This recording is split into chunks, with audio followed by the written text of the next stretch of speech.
What is going on, everybody? My name is Keenan Costain, and welcome back to another episode of Hornets Recaps. And on today's episode, we'll be discussing the Charlotte Hornets victory over the Dallas Mavericks, 123 to 121. And without further ado, let's go over the recap and the box score throughout this game. So taking a look at the box score here for the Charlotte Hornets, some notable players on this list. LaMelo Ball with 22 points, 3 rebounds, 9 assists on 8 for 17 from the field, 6 for 10 from the three-point line. Brandon Miller, 23 points, 6 rebounds, 7 for 13 from the field, 3 for 7 from the three-point line. Knueppel, the Charlotte Hornets rookie, had 34 points, 4 rebounds, 3 assists, 10 for 16 from the field, 8 for 12 from the three-point line, which is a new career high for Knueppel, which we'll get to later in this episode. Taking a look at some of the Dallas Mavericks and notable players that contributed in this game quite well. You had Klay Thompson coming off the bench with 16 points, 6 for 15 from the field, 4 for 11 from the three-point line, along with 3 rebounds and 1 steal. You also had Brandon Williams with 15 points, 6 for 10 from the field, with 3 for 3 from the free throw line. And Cooper Flagg had 49 points, 20 for 29 from the field, 3 for 5 from 3, 6 for 6 from the free throw line, along with 10 rebounds, 3 assists, and 1 block shot. And that's also a career high for him for the Dallas Mavericks rookie, first overall pick. Taking a look at the team stats from this game, we have Dallas Mavericks shooting a 46.6% to the Hornets 47.3%. So the Hornets winning that category. And the three-point percentage was a 48.8% from 3 for Charlotte, 33.3% for Dallas, a 17 for 18 from the free throw line for Charlotte, a 14 for 16 from the free throw line for Dallas. So Charlotte winning that category. The total rebounds, Dallas with 50, Charlotte with 45, and 13 offensive, 8 offensive for Charlotte, and the defensive rebounds being 37 to 37, so tied for defense rebounds, and the Dallas Mavericks won the total rebound category. For assists, 28 to 26, so Charlotte winning that category. 9 to 8 for block shots, Charlotte wins that one. Steals, 7 to 4. Turnovers, 10 for Charlotte, 8 for Dallas, so Charlotte committing the most turnovers. The points off turnovers, which is being 13 points off those turnovers to the Charlotte's 4. Fast break points, 24 to 12. Points in the paint, 60 to 38. And the points per possession was 1.15 for Dallas, 1.22 for Charlotte. Personal fouls was 17 for Charlotte, 15 for Dallas, and the largest lead for the Dallas Mavericks only being 4 points, and the largest lead for Charlotte being 15. Now, for my Charlotte Hornets player of the game is obviously, you guessed it, Knueppel with 34 points, 4 rebounds, 3 assists, 10 for 16 from the field, 8 for 12 from the three-point line. Man, he was on a tear in this game, going up against his former teammate Cooper Flagg, which they both played at Duke University in the North Carolina area. And Knueppel was ready to have a sensational game throughout against the Dallas Mavericks here last night, and he put on a great show for the fans, for the Hornets fans as well, and he just did what he's been doing all season long, being a scorer and contributing in so many different ways. And this was a great bounce back game for Knueppel, as he's been struggling to shoot the 3 ball as of late. So this is a great sign for him. And at one point, he went 7 for 8 from the 3-point line. So he was making almost every shot known to man when it came in this game. And also in this contest, LaMelo Ball plays a back-to-back for the first time in forever. Wow, it's so great to see LaMelo Ball play. And like I read earlier, he did so many great things on passing the ball and being a teammate where he sets up his teammates for success. And again, LaMelo Ball, 22 points, 3 rebounds, 9 assists, 8 for 17 from the field, 6 for 10 from 3. That's pretty great numbers, especially on a back-to-back. And the Grizzlies game being on Wednesday and Dallas being on Thursday didn't seem to miss a beat. LaMelo Ball dishing and making things happen.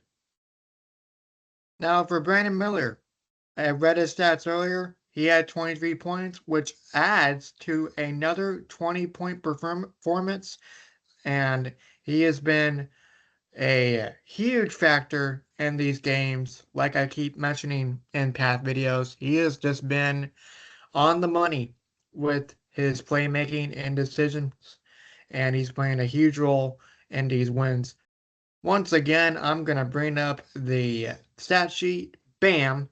And let's see how Brandon Miller is doing. So since January 15th, 2026, the Lakers, 26 points. Golden State, 28 points. Denver, 24 points. Cleveland, 24 points. Magic, 20. 21 points in Washington. Philadelphia, he had 30. And at Memphis, he had 26. And at Dallas, he had 23. So Brandon Miller being a huge factor, which is so great to see.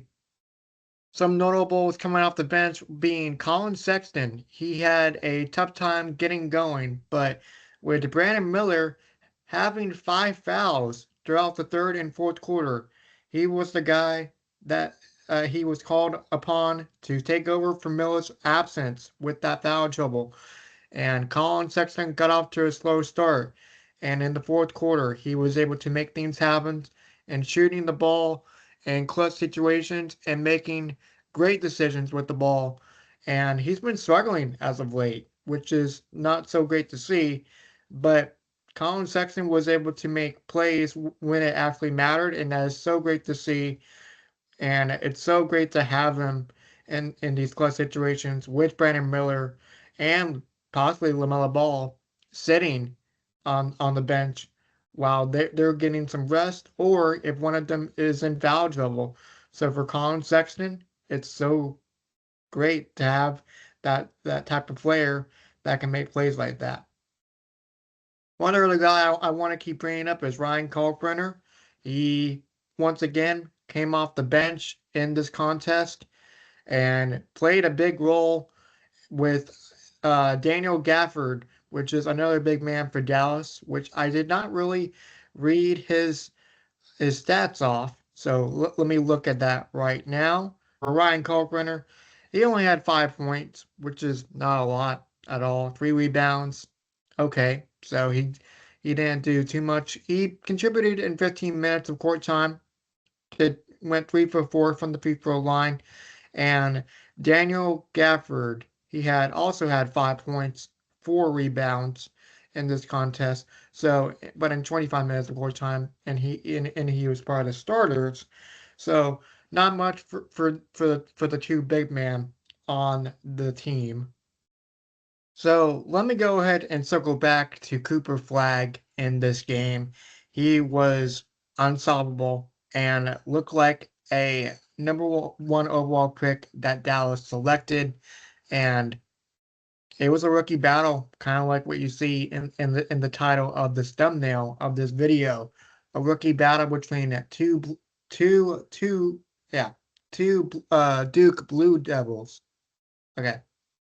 So let me circle back with Cooper Flagg. He was unsolvable in this game, playing a huge role with the Dallas Mavericks right now, and with a lot of the key players injured, being Kyrie Irving and Anthony Davis being severely out at the moment. And being a player that he wants to be in the NBA and that he needs to be for this Dallas Maverick squad at the moment. And it was a great back and forth between Knueppel and Cooper Flag. So the two Duke Blue Devils are putting on a show, I should say, for these fans. So that was unbelievable from what I saw.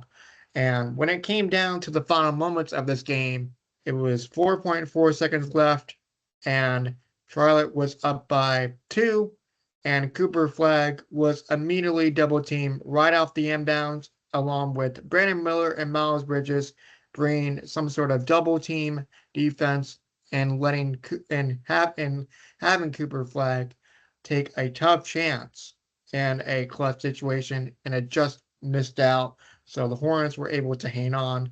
And before that, Cooper Flag passed the ball, and it was deflected, and it was saved by Sion James, and with Knueppel shooting 2 clutch free throws to give Charlotte a 2-point lead, which you see is 123-121 for the final.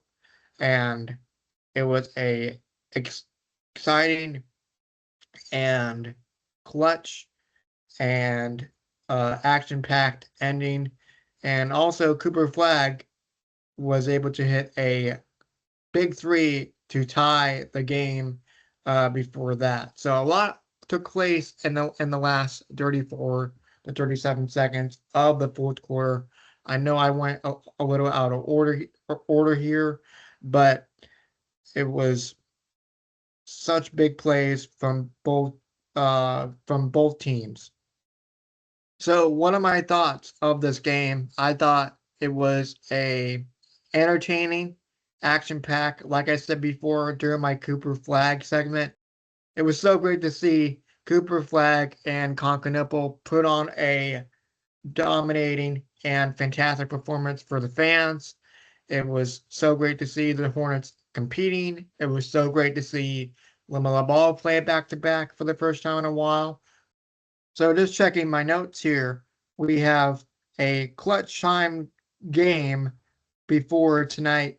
They were 4-13, that being the Hornets. So marking another one down as a clutch win for the Charlotte Hornets, and it's now 5 in a row for this bunch. So it's so great to see that they're making some moves and they're making some gains throughout the uh, Eastern Conference standings and closing the gap with Miami and Chicago for those final 2 play-in spots.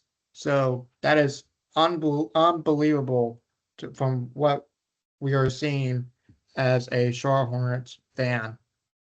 Speaking of winning streak, let's see if the Hornets can go for 6 in a row as they face the San Antonio Spurs. As of tomorrow, it is still a 3 o'clock tip-off time. That being due to weather on the way, a snow storm is expected to come upon the Charlotte area. And again, I'll just say this right now: my thoughts and prayers are with everyone around this time. Stay safe out there, stay warm, and will this affect any time change due to this weather? And I really think it will be, so I'll be on the lookout for that.